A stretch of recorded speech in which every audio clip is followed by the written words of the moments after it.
할렐루야. 옆에 있는 분과 다시 한번 인사합시다. 말씀에 큰 은혜가 임할 것입니다.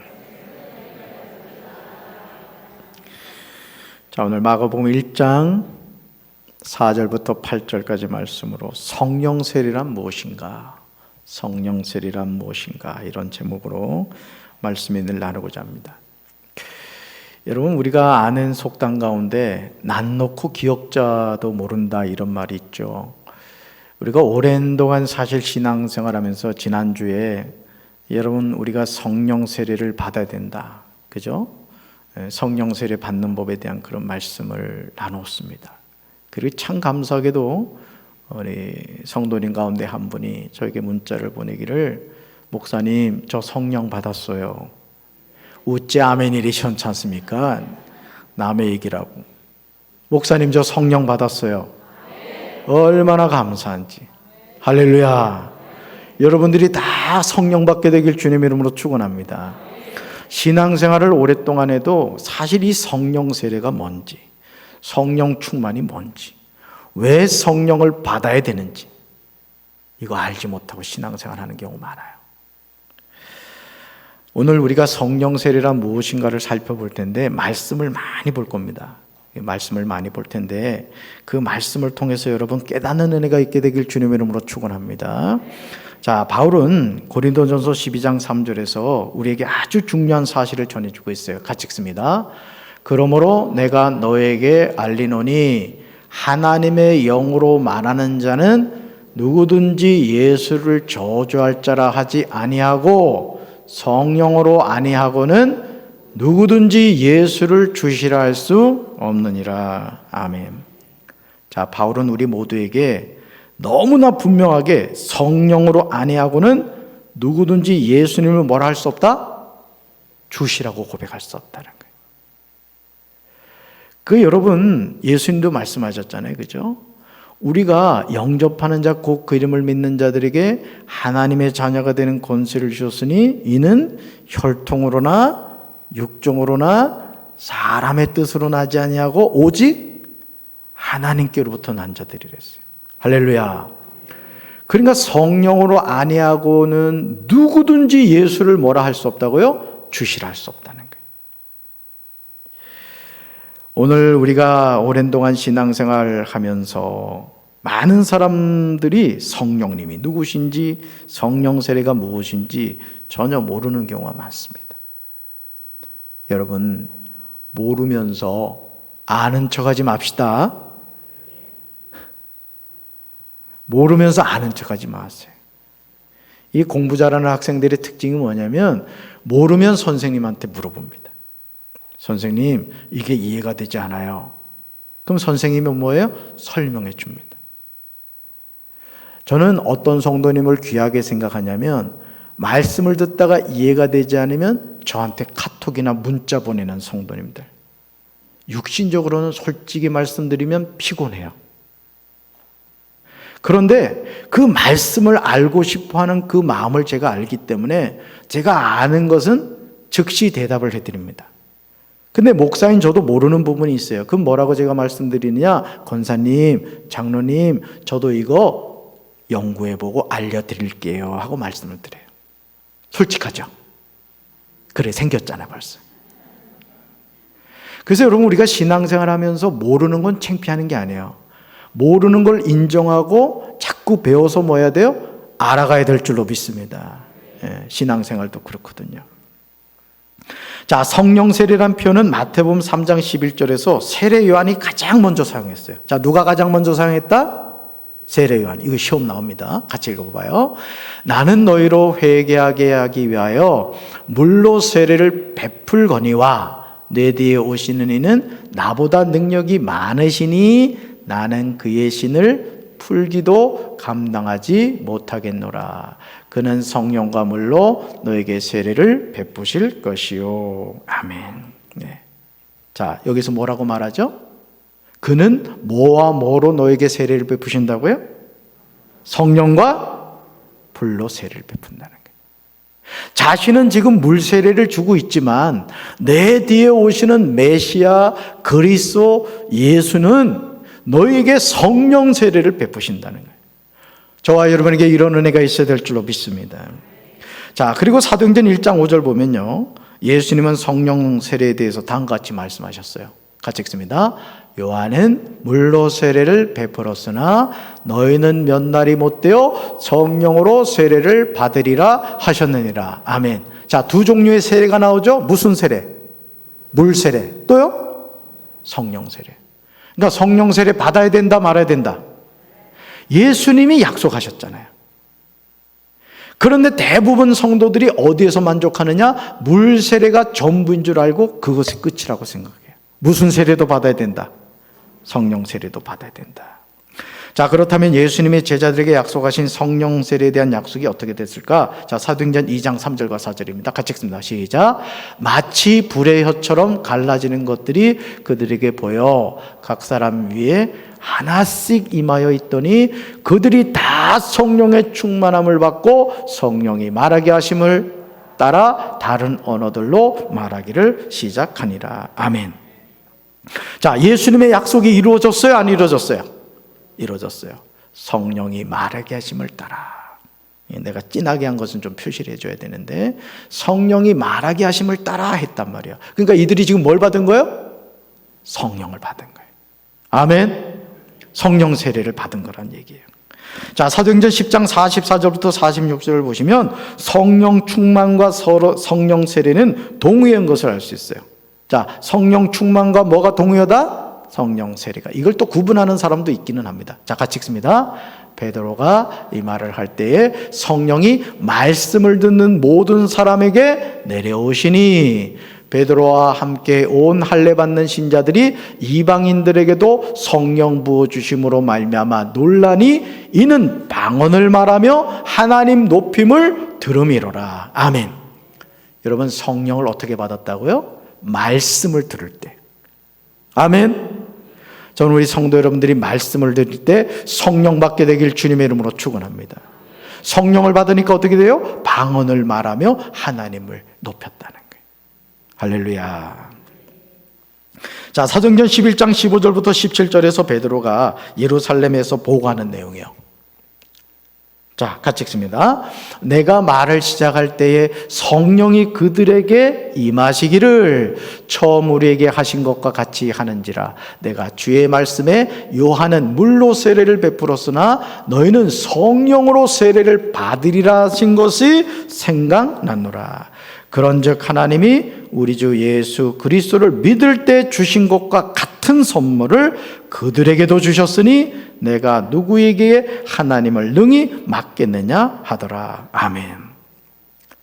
여러분, 요한이 물로 세례를 베풀었는데 너희는 성령으로 세례를 받으리라. 그러니까 여러분, 성령으로 세례를 받는 것은 어떤 특정한 사람에게만 주어진 거예요? 아니면 모든 믿는 자에게 주어진 거예요?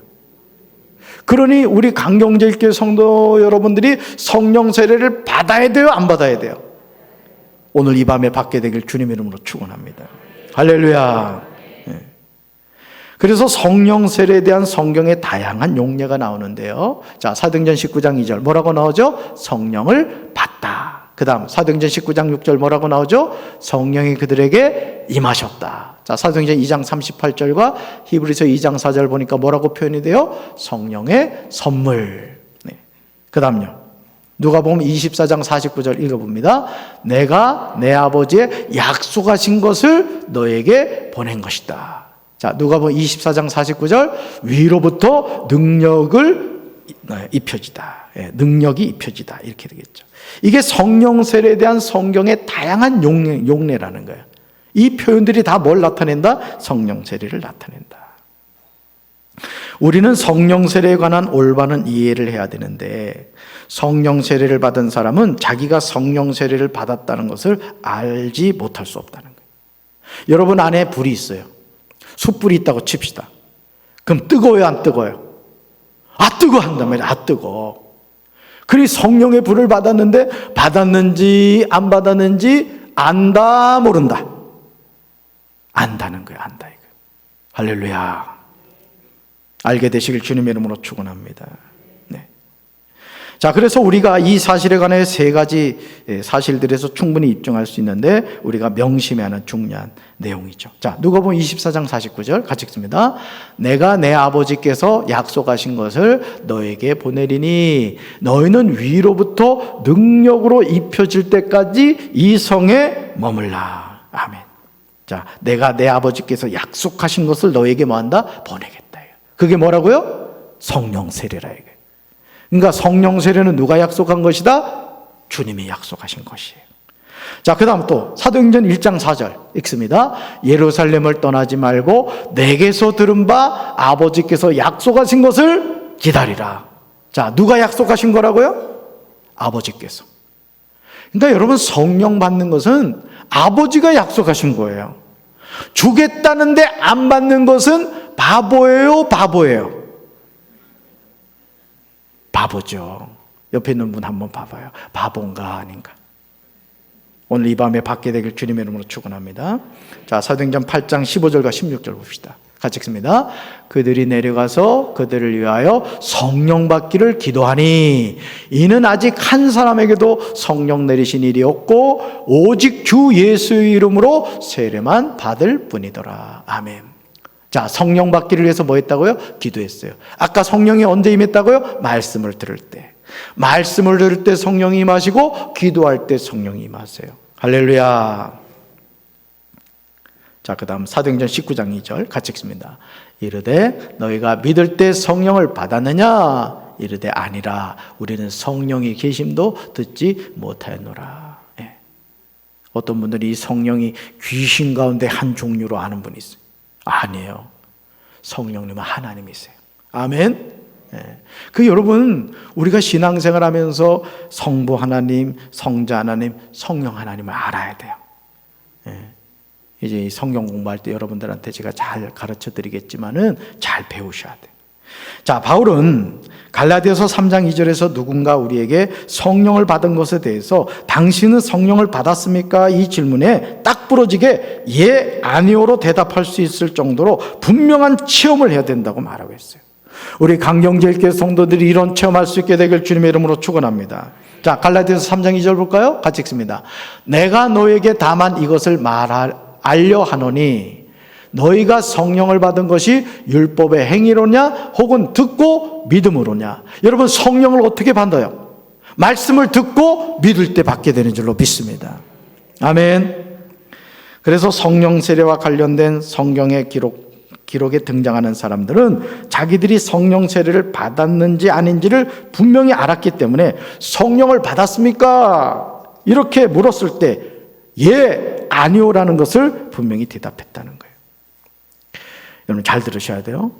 성령 세례는 성령에 거듭나게 하는 사역과 구별됩니다. 다시 말해서 성령 세례는 성령에 거듭나게 하는 사역에 추가적으로 주어지는 거라는 거예요. 이게 무슨 말인가? 자, 사도행전 1장 5절 같이 읽습니다. 1장 5절 자 읽습니다. 요한은 물로 세례를 베풀었으나 너희는 몇 날이 못되어 성령으로 세례를 받으리라 하셨느니라. 아멘. 자, 말씀을 통하여 성령으로 거듭나는 것, 이것이 뭐냐? 중생이라고 하죠. 거듭나는 것을 중생이라고 표현해요.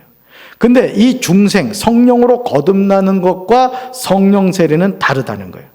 성령 세례는 중생 다음에 추가적으로 주어지는 거예요. 자, 그래서 사도행전 8장 15절과 16절을 보시면 물 세례를 받은 후에 일어난 일에 관하여 자세하게 기록하고 있는 것을 보게 되죠. 자, 말씀 읽습니다. 그들이 내려가서 그들을 위하여 성령 받기를 기도하니 이는 아직 한 사람에게도 성령 내리신 일이 없고 오직 주 예수 이름으로 세례만 받을 뿐이더라. 아멘. 자, 그러니까 저 뒷부분 하반절을 보세요.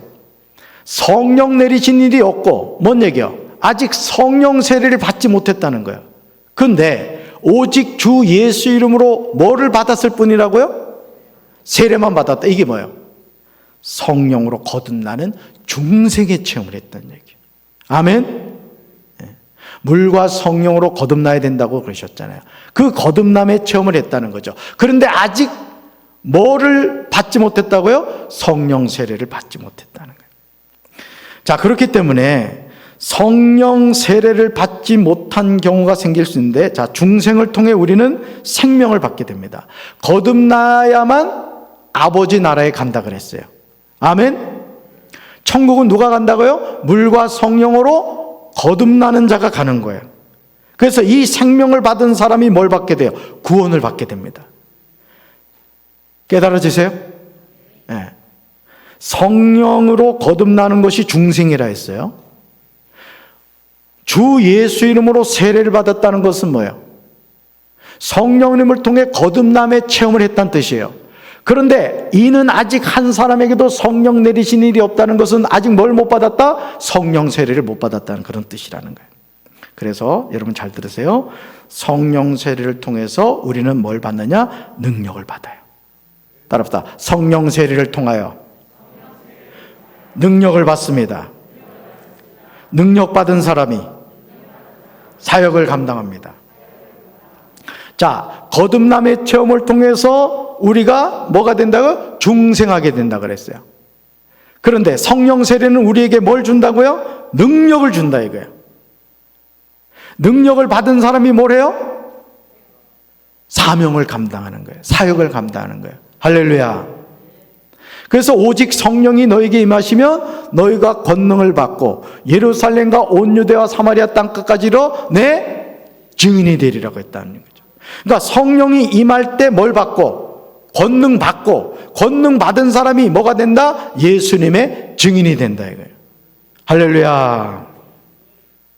그래서 사도행전 10장 43절에서 베드로가 고넬료의 집사람들에게 말씀을 전했을 때 이어지는 44절과 45절에서 성령 세례와 중생이 동시에 일어나는 경우도 있어요. 동시에. 자, 읽습니다.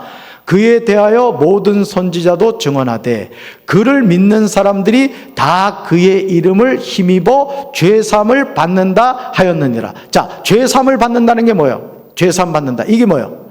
거듭남 중생을 체험했다는 얘기고요. 자, 그 다음 말씀 읽습니다. 같이 읽어요. 베드로가 이 말을 할 때 성령이 말씀을 듣는 모든 사람에게 내려오시니 베드로와 함께 온 할례 받은 신자들이 이방인들에게도 성령을 부어주심으로 말미암아 놀라니. 아멘. 자, 그러니까 거듭남의 체험과 성령 세례가 어떻게 됐다? 동시에 일어났다는 거예요. 우리 성도들이 이런 은혜가 있게 되길 주님의 이름으로 축원합니다.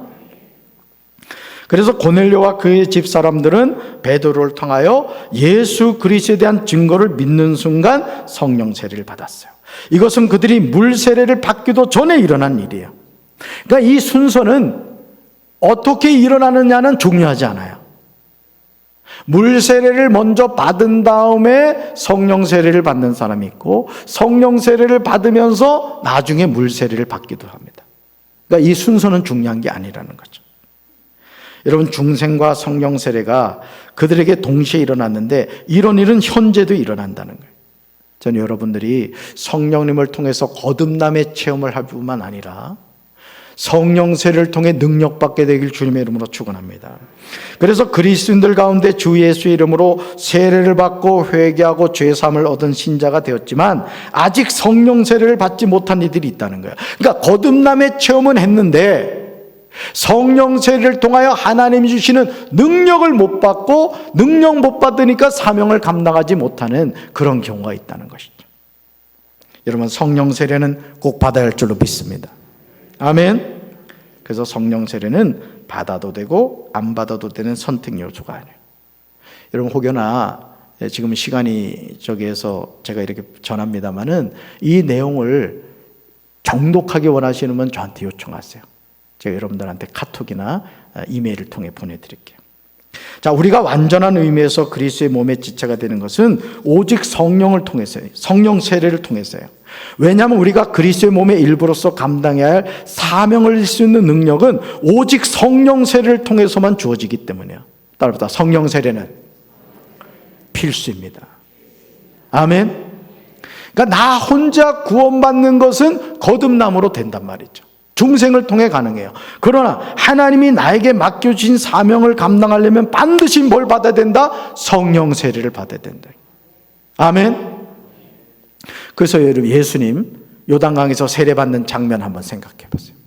자, 30세가 되셔서 예수님이 요단강에 세례 요한에게로 가셨죠. 자, 뭘 받으셨어요? 물 세례를 받으셨어요. 자, 그리고 요단강에서 올라오실 때 잘 기억해 보세요. 하늘로부터 성령이 뭐처럼 임했어요? 비둘기같이 임했어요. 자, 예수님이 뭘 받으신 거야? 성령 세례를 받으신 거예요. 그리고 성령에 이끌려 어디로 가셨어요? 광야로 가셨어요. 누구에게 시험 받으셨어요? 마귀에게 시험 받으셨어요. 그러니까 예수님이 성령 세례를 받으시고 성령의 충만함을 받으신 이후에 광야로 가셔서 마귀에게 시험을 받으신 거예요. 그러니까 하나님의 사명은 거듭남의 체험으로만 감당하는 것이 아니라는 거예요. 성령 세례를 받아 주님이 주시는 능력을 받고 그 능력을 가지고 사명을 감당해야 될 줄로 믿습니다. 아멘. 그래서 성령의 내주와 성령 세례는 다른 거예요. 성령의 내주는 성령이 우리의 분명한 의식의 뒤편에서 단순히 거하는 거예요. 내 안에 계신 거죠. 그러나 성령 세례는 우리 안에 거하시며 우리를 완전히 통제하시는 거예요. 성령님이 우리를 다스리는 거예요. 이게 바로 성령 세례라는 거예요. 그러니까 성령님이 그냥 내주에 계시면 안 된다는 거죠. 나를 완전히 통제하셔야 돼. 아멘. 자, 그래서 우리는 성령 세례와 성도들에 대한 두 가지 해석을 할 수 있습니다. 여러분이 좀 불편하시더라도 이 내용을 명심하셔야 돼요. 같이 읽습니다. 시작. 우리가 흔히 신자라고 여기는 사람들 중 대다수는 사실 신자가 아니다. 자, 두 번째요. 거듭난 참 신자라고 할지라도 성령 세례를 받지 못했을 수 있다는 거예요. 이 두 가지를 여러분 잘 기억하셔야 돼요. 신자가 아니라는 말은 뭐예요? 거듭남의 체험을 못한 니고데모와 같은 그런 종교 생활을 하는 사람들을 말하는 거예요. 자, 두 번째는 뭐죠? 거듭난 참 신자라고 할지라도 아직 뭘 받지 못했을 수 있다고요? 성령 세례를 받지 못했을 수 있다는 거예요. 여러분 자신이 첫 번째 경우라면 하나님께 오늘 기도하세요. 주님, 오늘 성령님을 통해 제가 거듭나기를 원합니다. 중생의 체험하기를 원합니다. 기도하시기 바랍니다.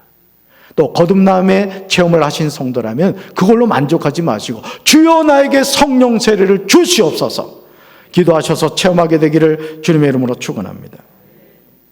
우리가 잊지 말아야 할 중요한 사실은 많은 신자들이 성령 세례 특권을 누릴 수 있지만 실제로는 누리지 못한다는 거예요. 왜냐하면 그들은 실제로는 성령 세례를 받지 못했지만 자기들이 성령 세례를 받았다고 믿으려고 애쓰기 때문이에요.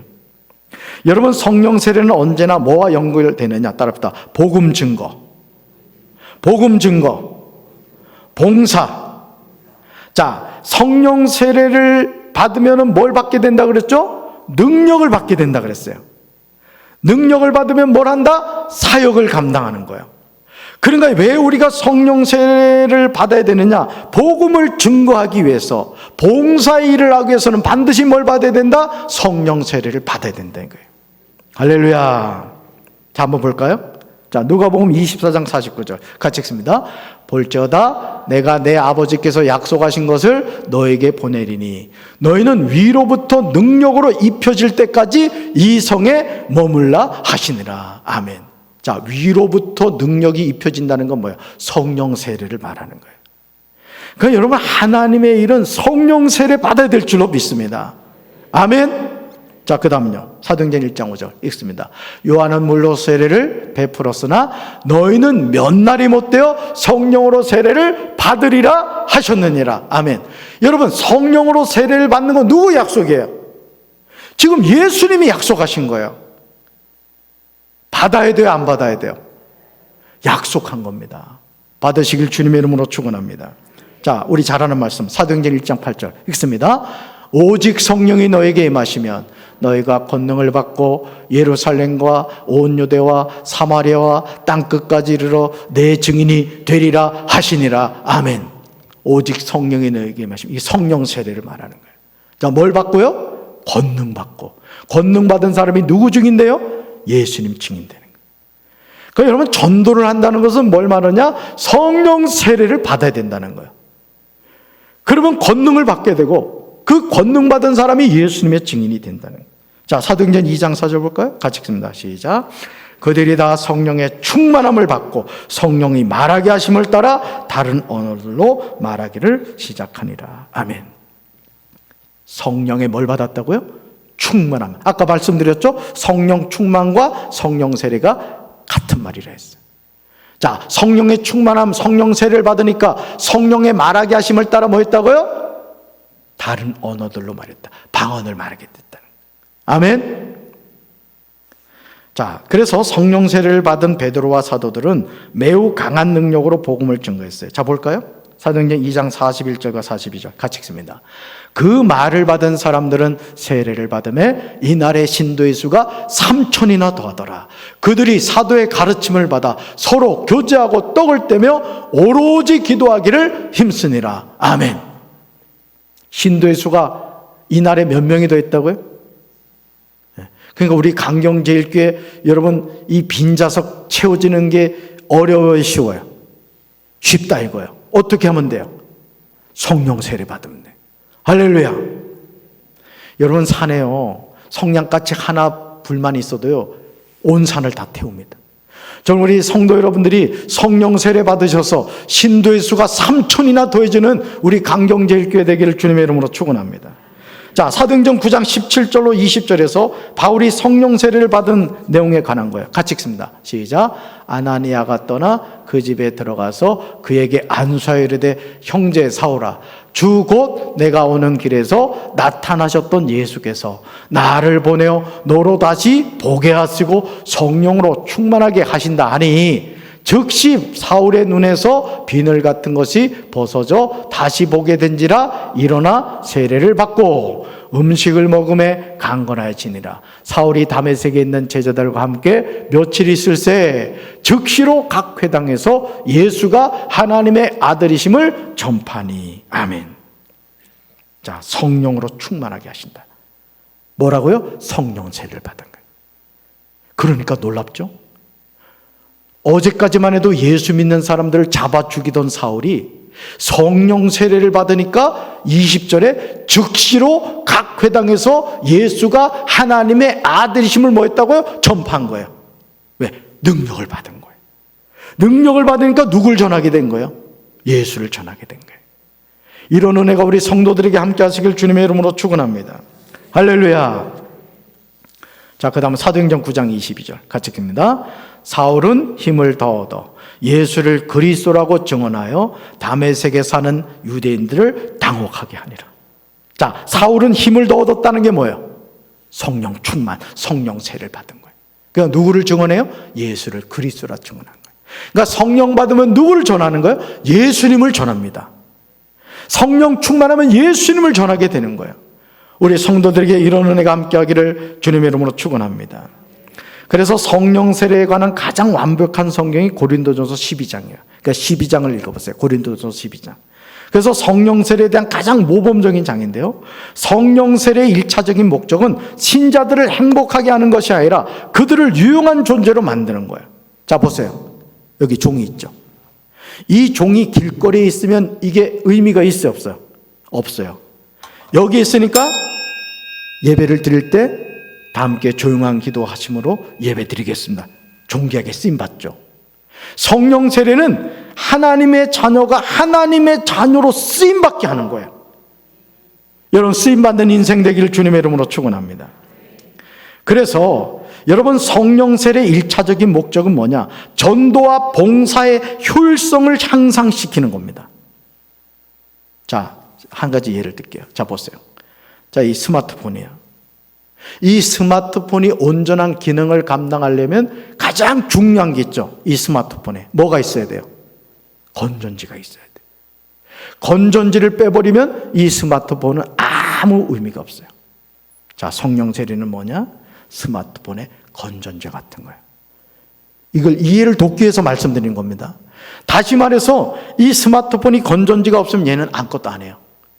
그러나 건전지가 딱 들어가는 순간 스마트폰이 부들부들 떨어요. 떨어요. 뭔 얘기예요?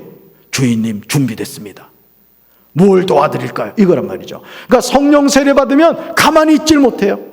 예수님 막 전하는 거예요. 아멘이십니까? 그래서 복음을 전하는 건 노력하는 게 아니에요. 성령 세례를 받으면 가만히 있을 수가 없는 거예요. 예수님을 전하게 되는 거예요. 이런 은혜가 함께하기를 주님의 이름으로 축원합니다. 그래서 이 성령 세례를 받게 되면은 우리가 하나님의 일을 감당하는데, 자, 고린도전서 13장 1절과 2절에서 바울은 이 은사는 사랑으로 행해야 된다는 걸 강조하죠. 같이 읽습니다. 시작. 내가 사람의 방언과 천사의 말을 할지라도 사랑이 없으면 소리나는 구리와 울리는 꽹과리가 되고, 내가 예언하는 능력이 있어 모든 비밀과 모든 지식을 알고 또 산을 옮길 만한 모든 믿음이 있을지라도 사랑이 없으면 내가 아무것도 아니요, 이랬단 말이죠. 자, 은사는 사랑으로 감당해야 돼요. 그러니까 여러분, 우리가 성령 세례 받아서 성령 충만함을 얻었을 때 어떤 은사를 행한다 할지라도 그 은사는 뭐를 통해서? 사랑을 통해서 행해야 돼요. 자, 그 다음 마태복음 7장 21절과 23절에서 예수님은 진정한 사역이 무엇인가를 우리에게 말합니다. 같이 읽습니다. 그날에 많은 사람이 나더러 이르되 주여 주여, 우리가 주의 이름으로 선지자 노릇하며 주의 이름으로 귀신을 쫓아내며 주의 이름으로 많은 권능을 행하지 아니하였나이까 하리니, 그때 내가 그들에게 밝히 말하되 내가 너희를 도물지 알지 못하니 불법을 행하는 자들아 내게서 떠나가라 하리라. 아멘. 자, 이게 무슨 말이냐면 성령의 능력에 의해 탁월한 은사들을 소유한 사람이 성령에 의해 변화된 아름다운 성품을 소유하지 못할 수도 있다는 거예요. 그러니까 성령 세례를 체험했음에도 불구하고 인격적인 변화가 없어서 은사 받은 걸 가지고 아까 말씀드린 것처럼 돈벌이 수단으로 쓴다거나 그 은사 받은 것 가지고 다른 사람을 막 조종한다거나 노예로 부린다거나 이런 사람이 있을 수 있다는 거예요. 그러니까 은사는 뭘 바탕으로 행해야 된다? 사랑을 바탕으로 해야 된다. 아멘. 그 사랑으로 바탕으로 한 사람만이 마태복음 7장 22절과 23절에 예수님에게 뭐 선지자 노릇하고 귀신 쫓아내고 많은 권능 행했다, 이것이 중요한 것이 아니라는 거예요. 이것은 주님의 이름으로 한 거예요. 주님이 주신 능력으로 감당한 거지 내 능력으로 감당한 것이 아니라는 거예요. 교만할 이유가 있다 없다? 교만할 이유가 없다는 거예요. 그러니까 은사를 받았는데 교만하다, 그 사람은 잘못된 사역을 감당하는 거예요.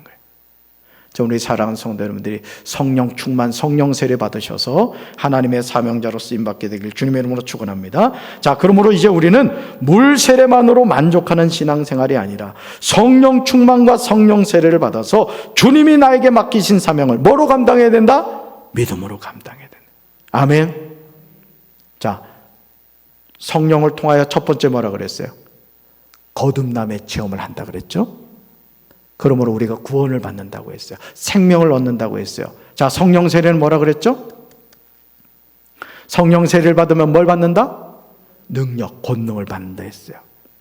이걸 통해 뭘 한다? 복음을 증거하고 봉사일을 감당한다 그랬어요. 자, 우리 사랑하는 성도 여러분들이 성령님을 통해서 거듭남에 체험하시길 주님의 이름으로 축원합니다. 그러나 그걸로 끝이 되면 안 된다 그랬어요. 성령 세례, 성령 충만 받으셔서 주님이 주신 능력 받고 그 능력 가지고 주님이 주신 사명 감당할 수 있게 되기를 주님의 이름으로 축원합니다.